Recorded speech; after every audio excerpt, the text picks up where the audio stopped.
Okay, hello, good morning. Thanks for coming. My name is Jun. I'm from IAS. Today I'm going to talk about my joint work with Peter about the class that we call Lorentzian polynomials.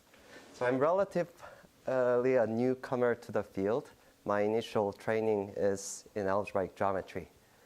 So naturally, I rarely had an opportunity to think about polynomials. So, I mean, algebraic geometry think about a lot of different things, but usually they don't think about the specific class of polynomials. But I always loved polynomials, and I really learned a lot about polynomials by working with Peter.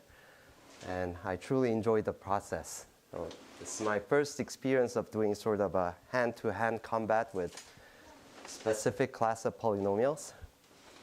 And I hope you will enjoy thinking about this class too.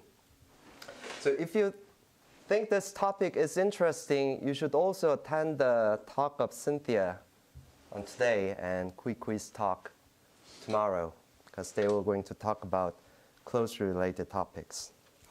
So let me just very briefly tell you where I'm coming from. So algebraic geometers think about projective varieties. So let's say I have a projective variety y inside some space p to the n. And in this situation, you can compute the volume of y using the distinguished metric on p to the n. So you can compute the volume of this projective variety y, but of course it's not an intrinsic invariant. It depends on how you embedded your y into the projective space. So you can really write it like volume of the specific embedding of y into the projective space. And one of the great things that geometers have noticed was that when you want to study the intrinsic geometry of y, and of course there will be many, many different ways of putting y inside the projective space. And if you collect a set of all possible different embeddings, then a very useful and beautiful structure arises. And this set of all possible different embeddings is what we call the ample cone.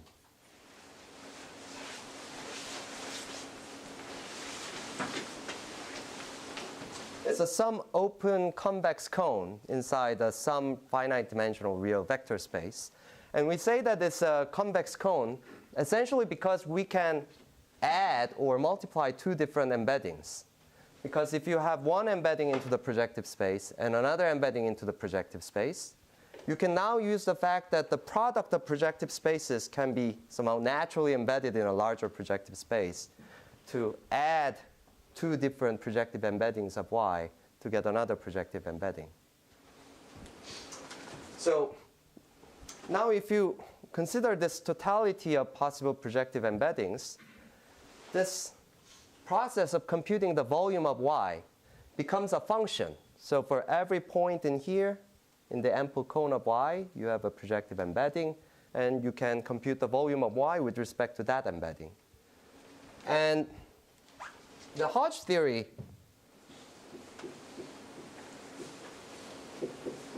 of y tells you that this volume function has very special properties. So in particular, it says that this volume function is log concave on the ample cone of y.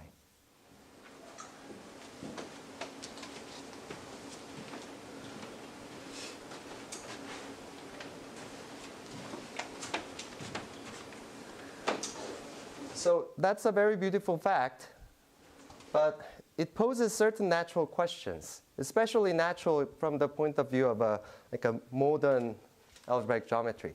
So a large chunk of modern algebraic geometry is devoted to the study of these different embeddings. When you take the embeddings near to the boundary of the ample cone, where the limit will no longer be ample. And then associated to such process, there will be lots of different and intricate geometry of y. So it essentially produces a map from y to some other thing, which need not be an embedding. So it's interesting to think about what happens to this process of taking volume when you take your reference measure near the limit. So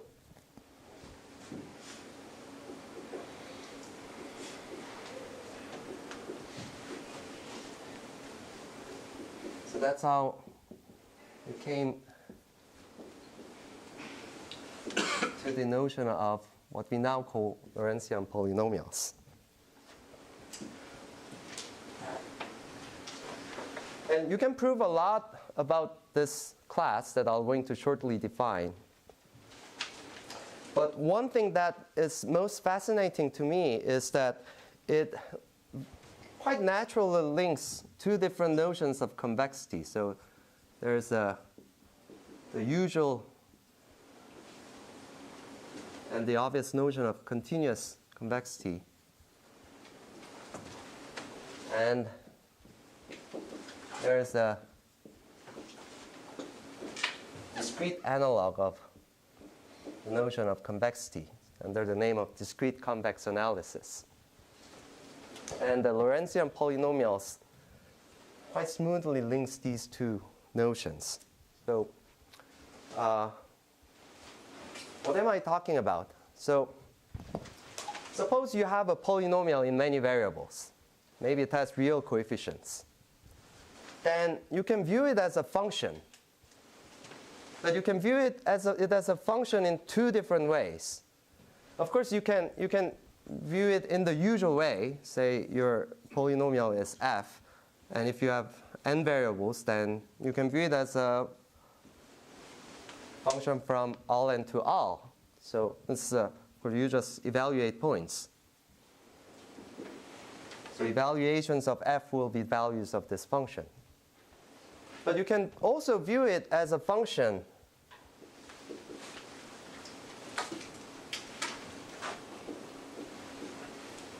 whose domain is discrete, n to the n, to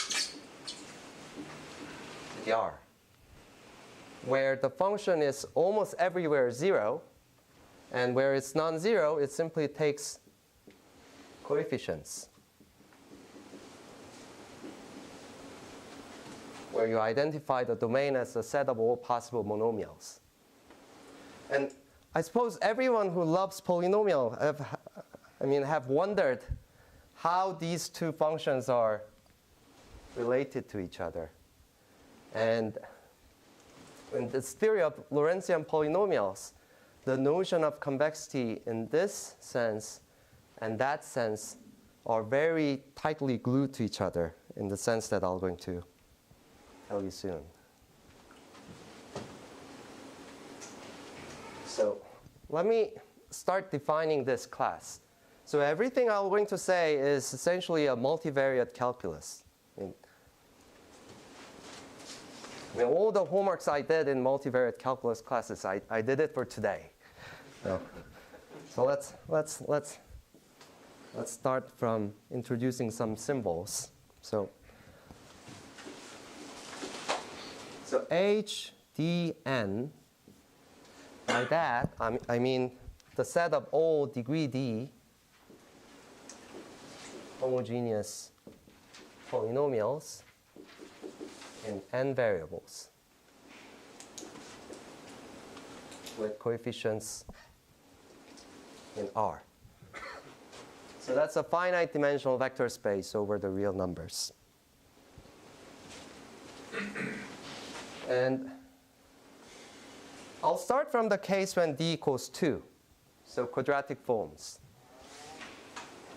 There, in the space of all real quadratic forms, I'm going to define an open subset that I'm going to write by L naught. So this naught is there to express the fact that it's an open subset. So it's a set of all quadratic forms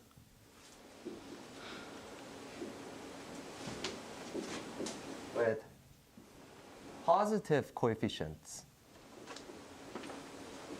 And by that, I mean all the coefficients are positive, not just non-negative. And I also require that the quadratic forms have the Lorentzian signature.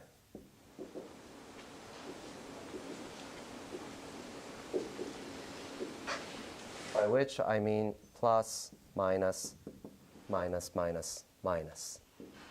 In particular, this quadratic form is non-singular. So that's L naught of a 2n.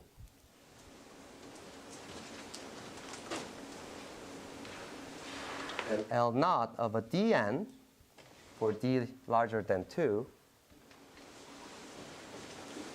is a set of all homogeneous polynomials of degree d in n variables with the property that the partial derivative with respect to the ith variable, where I is one of your n variables, of f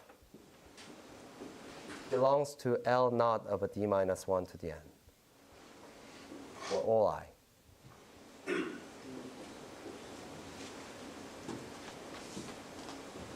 And this is clearly an open subset of hd to the n, because you can perturb these conditions a little bit and still stay in the same set. And this open set is what I call the set of strictly Lorentzian.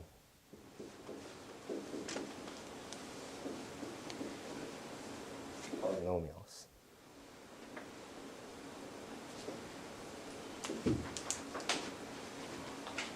It looks like a recursive definition, but I mean, there's nothing really much to it. So how do you check that your f is in this set? Well, you have to check that every partial derivative's in the same set for one less degree. But how do you check that? You again compute partial derivatives until you get the quadratic form. So this condition simply means that all the coefficients of your homogeneous polynomial have positive coefficients. And all the quadratic forms that you can get by taking repeated partial derivatives is Lorentzian. Why have you singled out for the quadratic the Lorentzian rather than another signature? Yeah, because I'm trying to model this situation. So that's my Hodge-Riemann relation, the Hodge-Index theorem for surfaces. So that was another thing that was very interesting while carrying out this project. So I keep saying that all I'm saying is a multivariate calculus, but I think it's somewhat tricky. I mean, it was at times quite tricky to carry out this exercises in calculus. But I always had this picture in mind, and somehow having this picture tells me what to do next. And somehow the calculus trick works beautifully if you have a right motivation. So this is surfaces, where 2 is the dimension of your variety. And I'm looking at the d-dimensional varieties and n reference ample forms and trying to play a little game without actually doing the geometry. And of course, what I want to understand is the closure of L naught dn. And by definition, this is what I call the set of Lorentzian polynomials.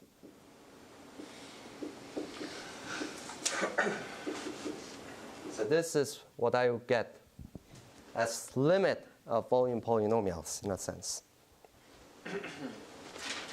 So I like picturing this set inside the projective space. So let's take the projective space of this HDN.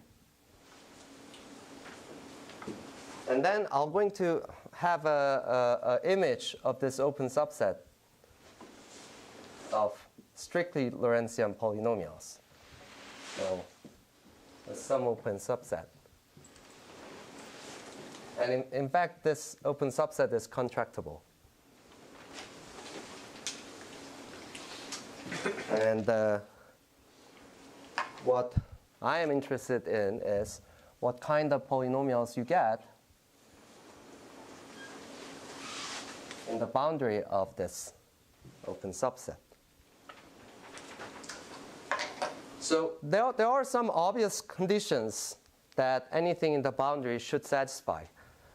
Everything in the interior has positive coefficients, so anything in the boundary should have non-negative coefficients.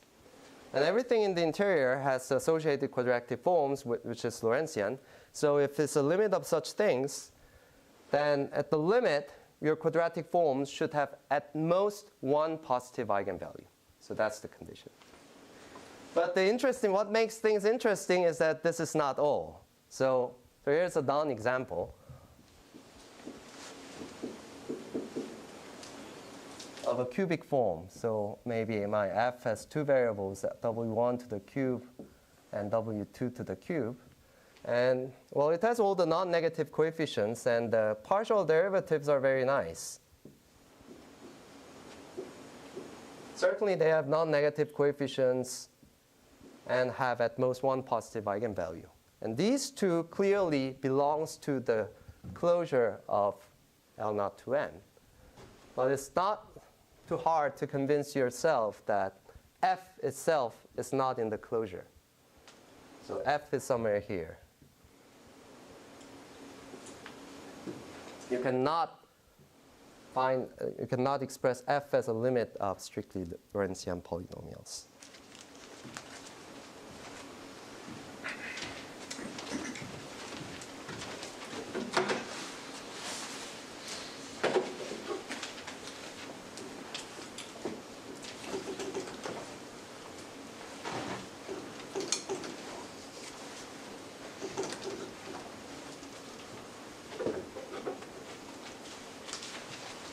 So this is where discrete convex analysis first comes in. It will keep coming in, but this is the first place.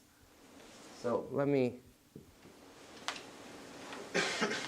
show you a little bit about this story. There's a very nice book written by Murota with the same title.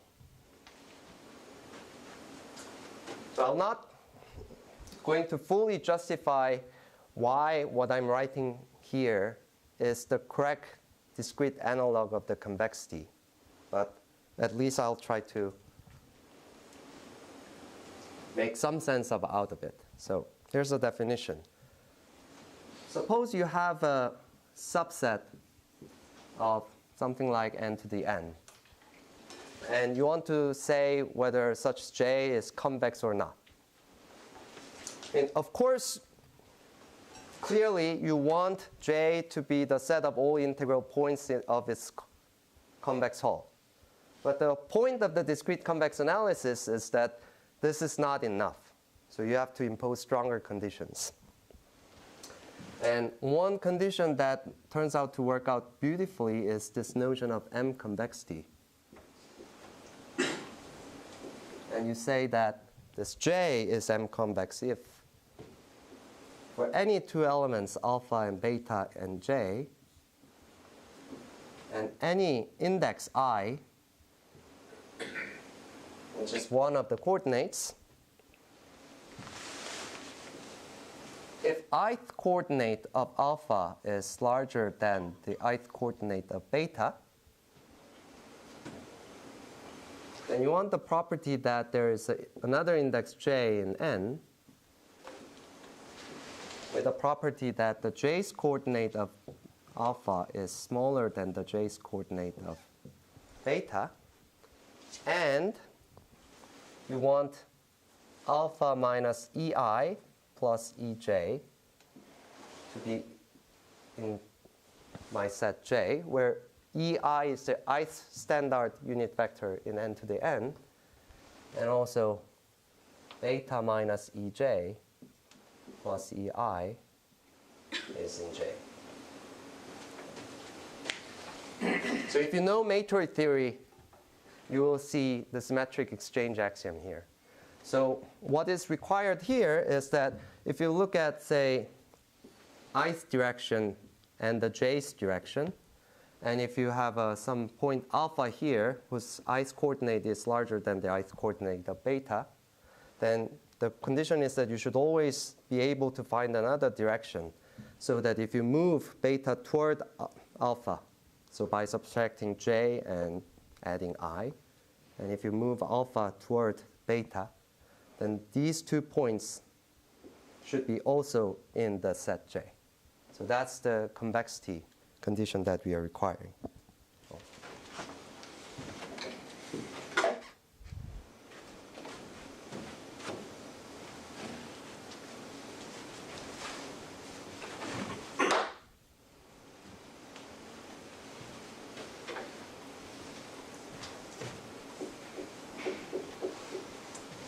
So the typical example is when you have a matroid M on N. And if your J is a set of all bases of M, viewed as a subset of N to the N. So I view each one of the bases, which is a subset of N, as a 0, 1 vector. Then this is M convex. And I believe this M stands for matroid.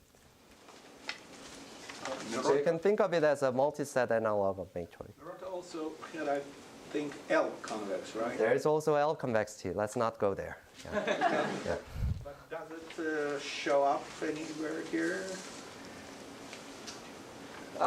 In a sense, yes, but let's not go there.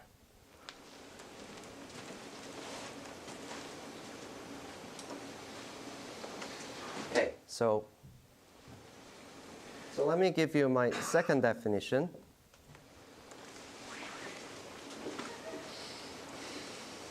Of the symbol MDN. So this will again be the set of polynomials, homogeneous degree D polynomials in n variables.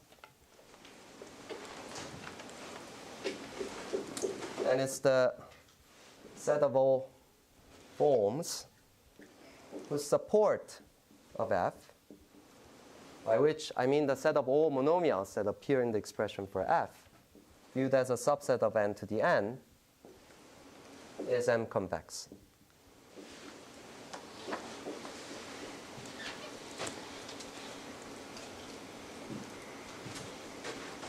And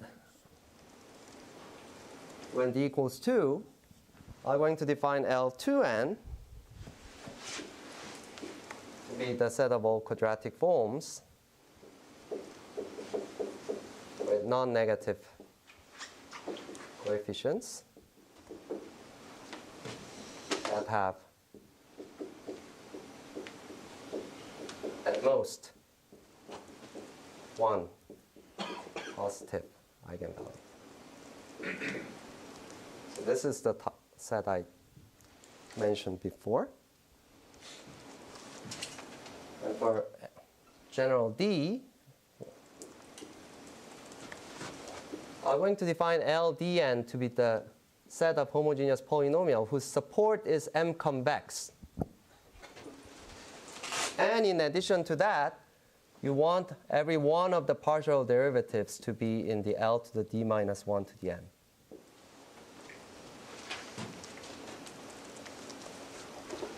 So it's actually not hard to show that if f has support which is M convex, every one of partial derivatives necessarily have the support which is M convex. So here again, the real condition in addition to M convexity is simply that all the quadratics you get by taking partial derivatives as non-negative coefficients and have at most one positive eigenvalue.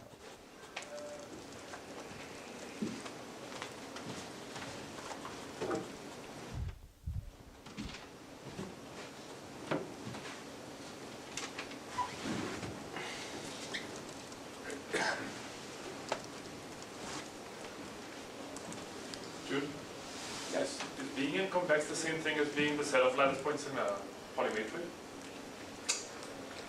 It is essentially equivalent to being a set of integral points in what people call generalized polymatroids. So it's a pair of submodular functions, not just one.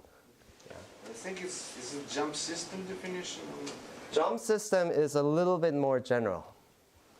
This is homogeneous, right? Here. So jump system, if I remember correctly, need not have that property that it's the set of all integral points of its convex sole.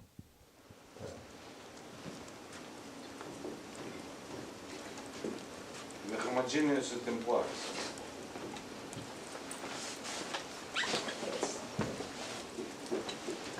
Homogeneous jump system would be So one of the basic observations is that this is equal to the set of Lorentzian polynomials as I have defined earlier. So this red closed compact thing is in fact identical to the object that I would write like this. But if you look at just how it's defined, it's not even clear why this thing is closed. Because, I mean, this set is not closed or anything. But it turns out that this set is a closed set. So it's a compact and, in fact, a contractible subset of the projective space.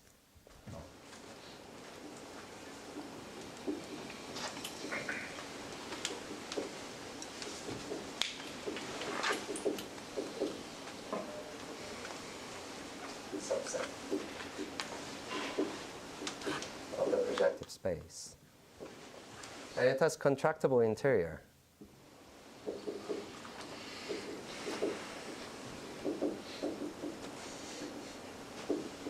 Which is L naught dn.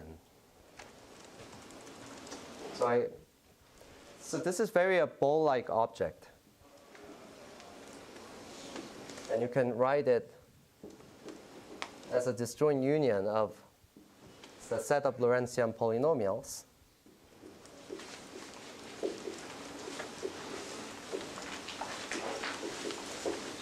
that support J.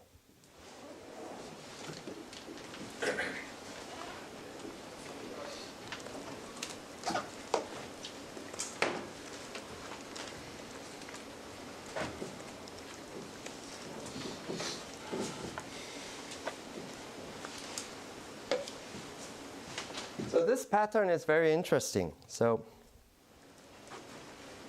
another thing is that if you write the set according to the support, then you notice that this set Lj is non-empty if and only if J is M convex. So this disjoint union is actually over all M convex subsets of these discrete simplex in n variables. And each one of these pieces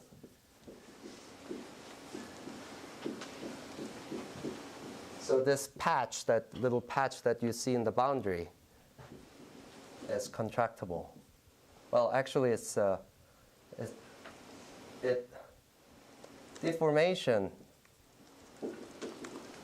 retracts to a distinguished point in it. So I'm going to talk about this distinguished point later. So it's again like somewhat like a ball-like object.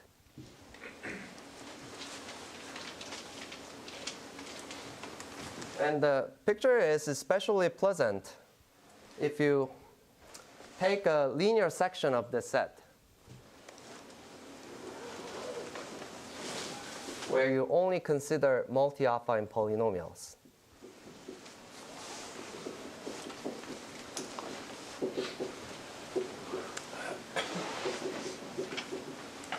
So you don't you want only square-free terms. And then what it says is that this collection, the set of all the multi-affine Lorentzian polynomials, that's again compact and contractible. And this time, you can express it as a disjoint union of actually all matroids. This is a rank D matroid on n elements. And for any such thing, the corresponding patch is non-empty and contractible.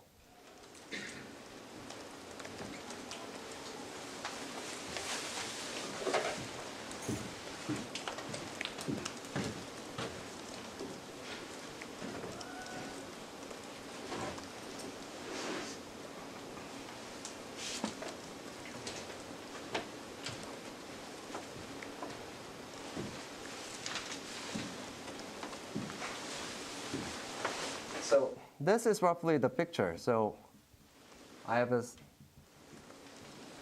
open set of strictly Lorentzian polynomials. And if you think about the definition, it's very like a smooth and analytic definition. And there's like no place for discrete things to fit in.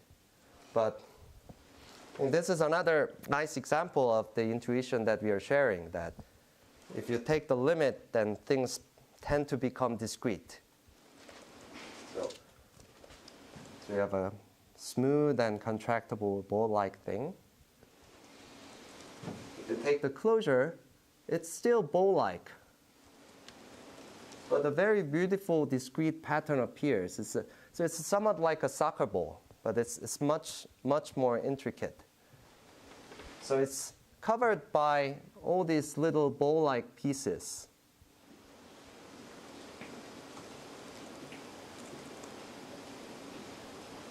And each piece is labeled by, and in fact it has distinguished points.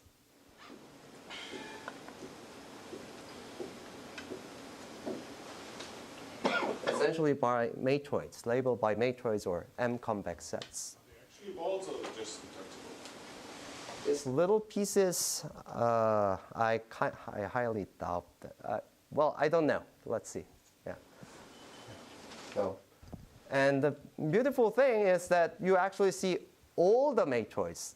So in particular, it does not discriminate a matroid by, well, this is representable over certain fields or not over certain fields. It just sees all of them. So in this ball, you see like all your favorite configuration, like Fano configuration and Pappus configuration, or all your favorite graphs like K4, K5, Patterson. Of course, you have to have matching n and d, but you can arrange that just by adding loops and co-loops. So you see all of your favorite objects and all the rich history in just this single picture. So that was very satisfying.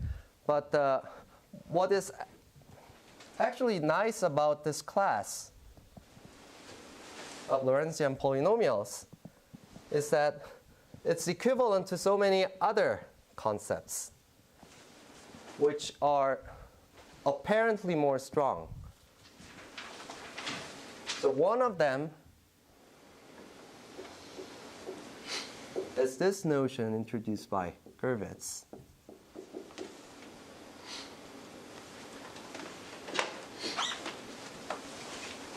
So we say that a polynomial with non-negative coefficients, say in n variables, is strongly low concave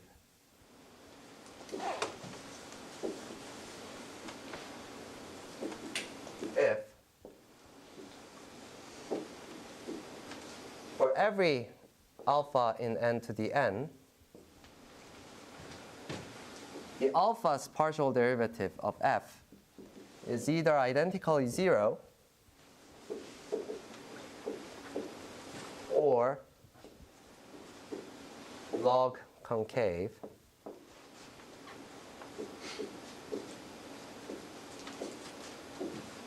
on the positive orthant.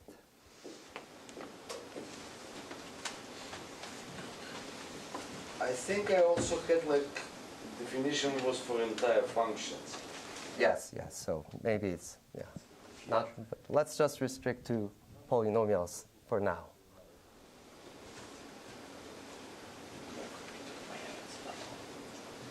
And another basic observation is that these conditions are equivalent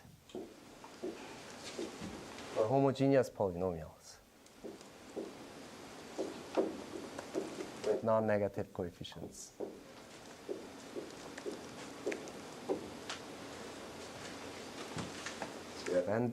So when I have n variables, I'll just write W for the collection of all things.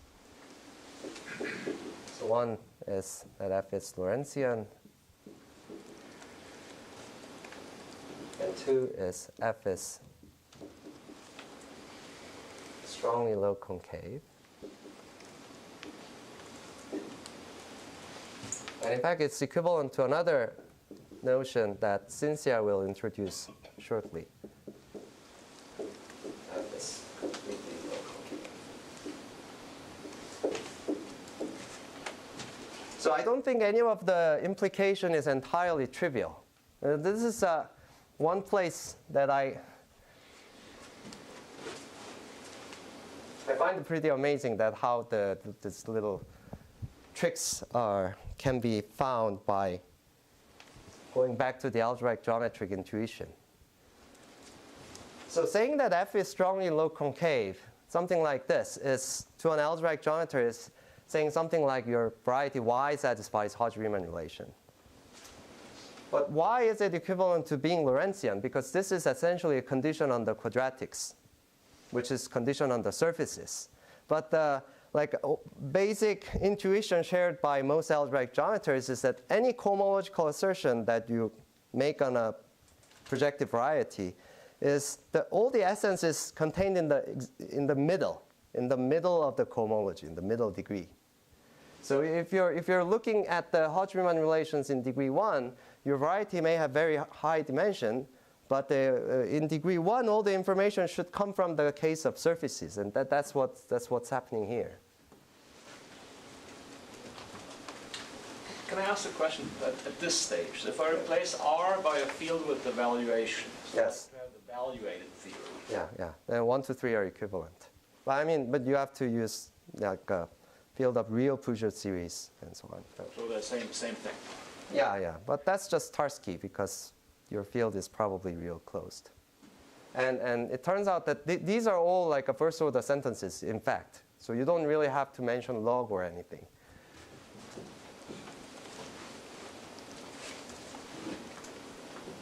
Yeah, so if you're using a reasonable field with quantifier elimination, you expect 1 to. What I have in mind is replacing matroids by matroid subdivisions, right? I'll tell you. So, and this equivalence is very useful because certain properties of these polynomials are not so clear in one description, but nearly trivial in other description. For example, the product of two strongly low concave polynomials is supposed to be strongly low concave and sounds like an exercise, but it's actually, I think it's very tricky.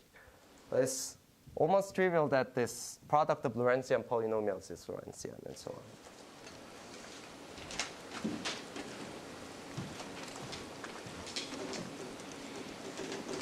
But the real beauty of this thing is that this entire framework extends from convex sets to convex functions. So far I have been talking about convex sets, discrete convex sets.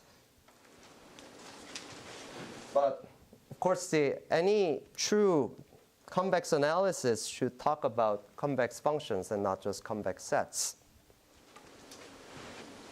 And people do this. So if you have let's say you have some function defined on n to the n, and it takes values in R, and it can be infinite somewhere. And whenever you have such a function, you say that nu has an effective domain, which is the set of all the alphas where nu is finite. And I'm going to introduce a notion, which you can also find in Murta's book, which makes it clear that the effective domain of any convex function is convex. So the definition looks nearly identical. You say that such discrete function is M-convex if for any 2 points, alpha and beta, in the effective domain of nu, and for any I, an index I in N, where ith coordinate of alpha is larger than the ith coordinate of beta, you want to have an index J where J's coordinate of alpha is smaller than the J's coordinate of beta, so that the sum of the values of the functions at alpha and beta should be at least as large as nu alpha minus EI plus EJ plus nu alpha beta minus EJ plus EI. So that's the notion of convexity you want in this context.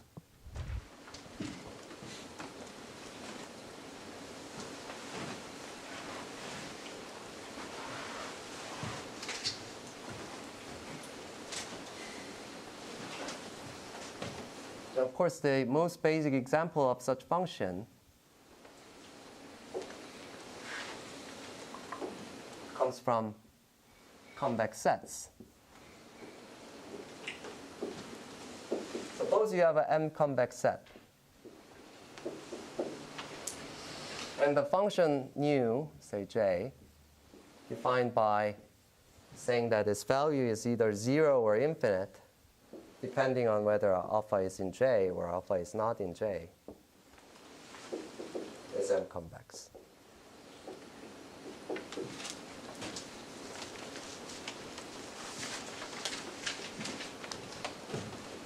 And another example is what tropical geometers call tropical linear spaces.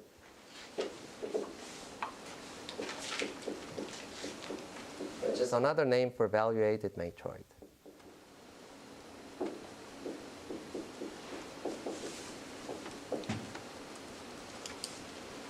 Which is according to the usual convention, which is M concave functions. But you can take minus whenever.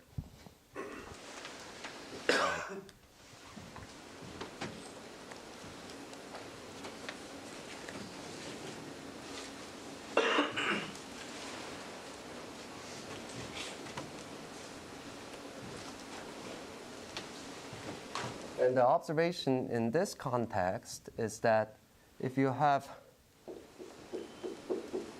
any such discrete function nu, which is defined on n to the n, takes values on all to the infinite.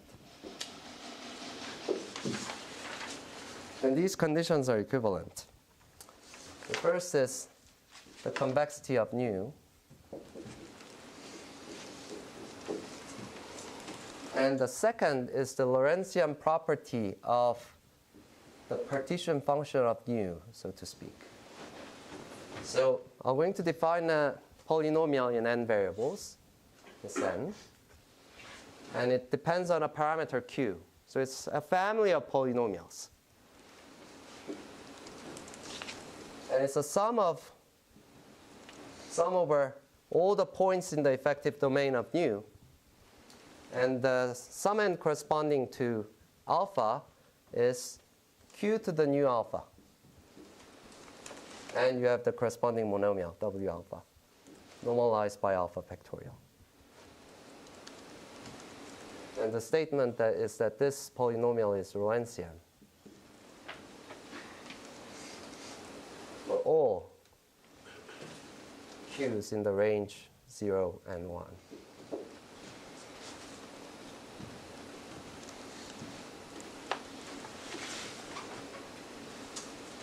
And the third statement, which I'm not going to make very precise, but I'll say it, is that there is a Lorentzian polynomial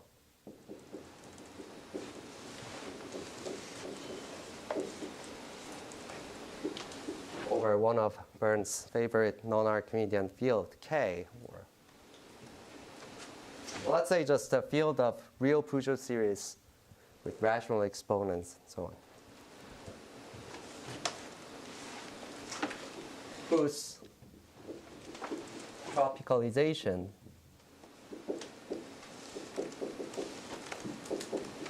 is new. So if your valuation on K has rationals, then you have to replace this R by that.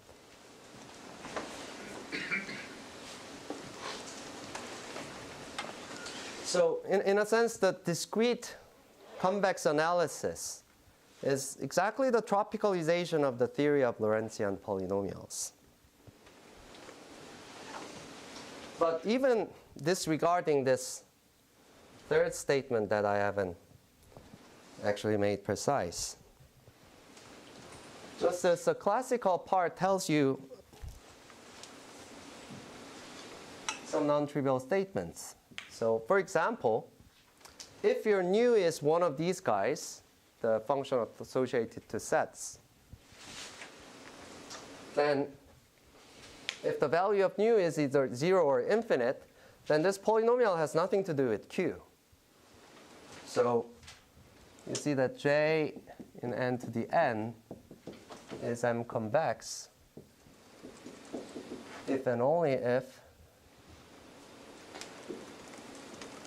its generating function, so sum over all the monomials, normalized monomials over J, is Lorentzian.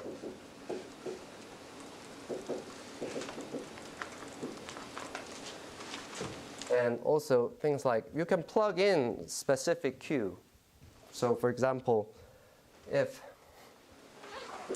you write arbitrary homogeneous polynomial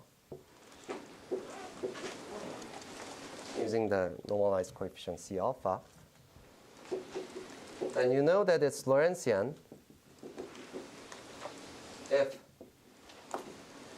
this function sending alpha to the log of normalized coefficient is M convex, M concave. So I've replaced convex by concave because I'm using natural logarithms here. And E is larger than 1, so I'm putting minus sign here.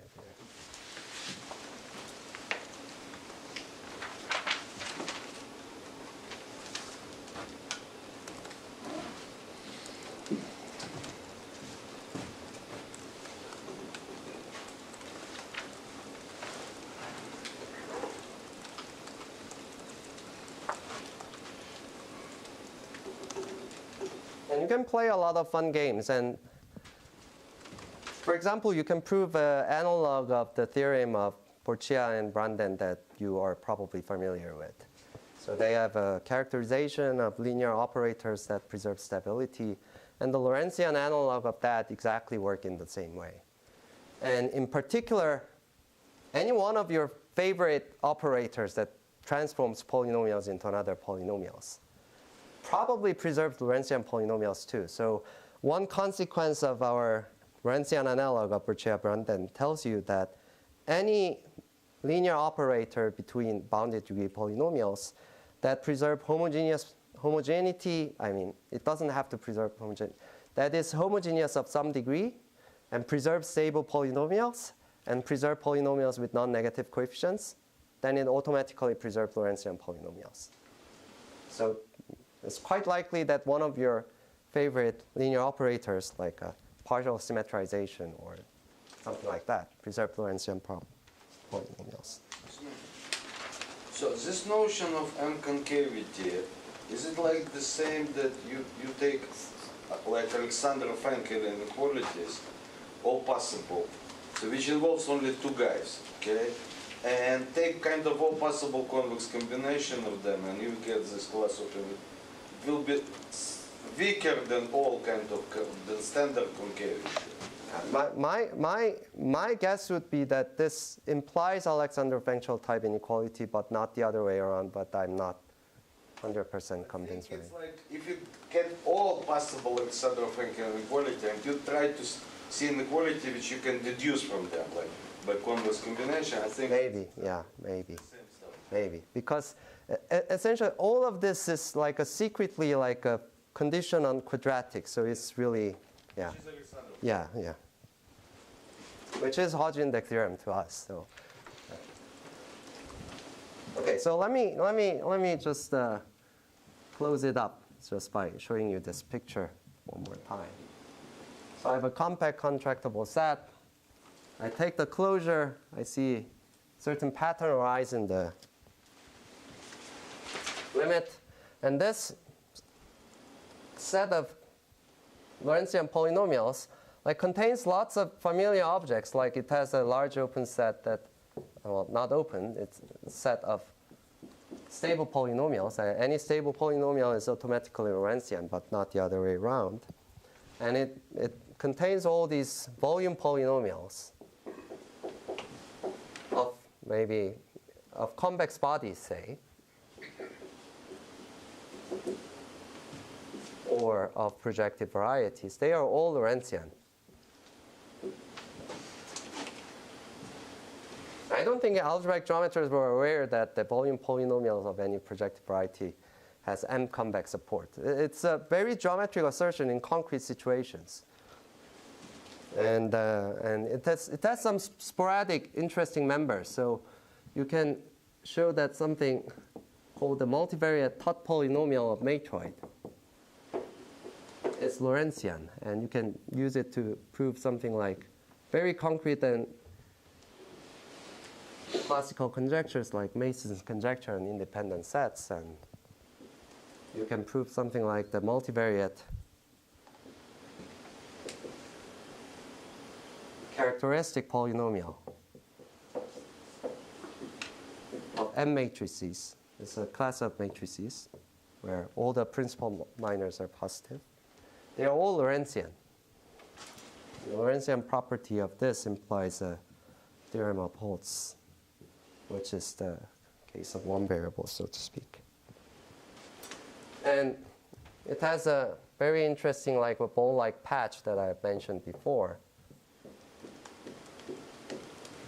And I suppose there are so many other interesting specific combinatorial polynomials living in this domain. And of course, to a combinatorialist, most of the interesting population will live on the boundary. It's a little bit like Australia. So most of them will be here. So we need to explore a little bit more. And another nice connection is that if you tropicalize the whole picture,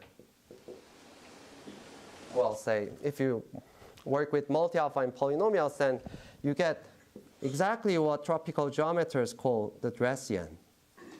It's one of the easiest kind of examples that geometers call moduli spaces. And that's a beautiful symmetry. So, and I mean, technically speaking, it's just a specific kind of rational polyhedral fan. And the smallest non-trivial example is simply a fan over a Patterson graph. So there is another very unexpected discrete strict structure appearing here. So it's a cone over this, living inside out to the 10, plus some linearity space. And of course, if you allow non-multi-affine polynomials, or if you go higher degree, so this is the case when d equals 2 and n equals 5, you get something like this, but far, far intricate structure. But it's still a rational polyhedral fan. And you can explore going back and forth using bridges like this. So I'll stop there.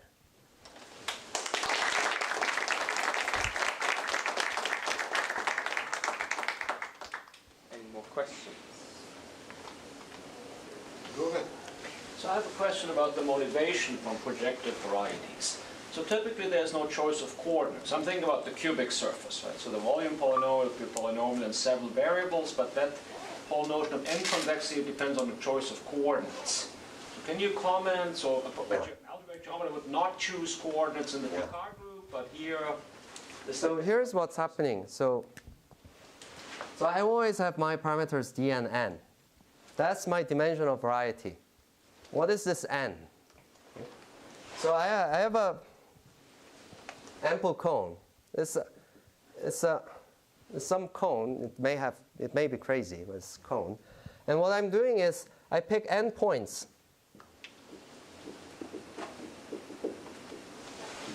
And if you want to be really canonical, and if your ample cone turns out to be polyhedral, maybe I take extremal rays. And the point of all this analysis is what happens if I take this reference measures to the limit. So the volume polynomial in this context will be h1. If I have n ample divisors, then your volume polynomial in n variables is simply the self-intersection product of this linear combination. And the question is, what happens if you drag each one of the hi's to the boundary? So that's the answer to the support question. I mean, that's Yes. Yeah. So if you have n nef divisors, then their intersection pattern should be always m convex. So in particular, intersecting locus should be the integral points of a certain polytope. And that polytope is not arbitrary polytope because this m convex is very special. So every edge is in ei minus ej direction. So it's like I think that the current discrete convex analysis is like a type A convex analysis. And that there may be that other types.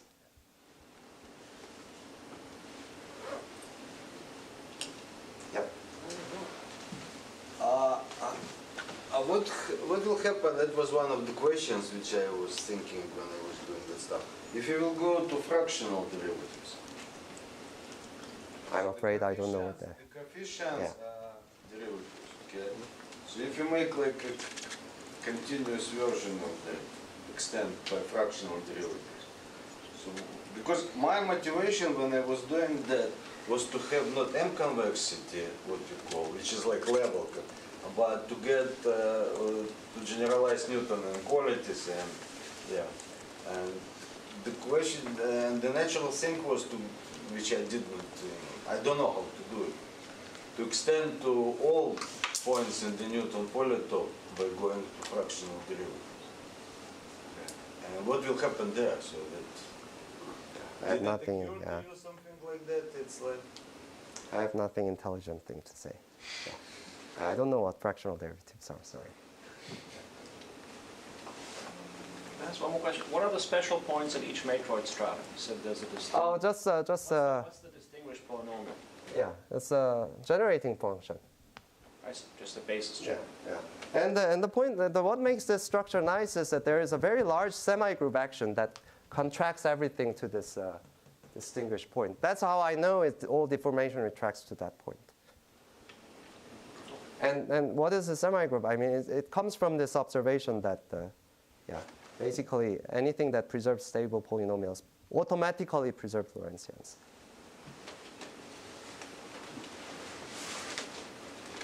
Okay, thanks, June again.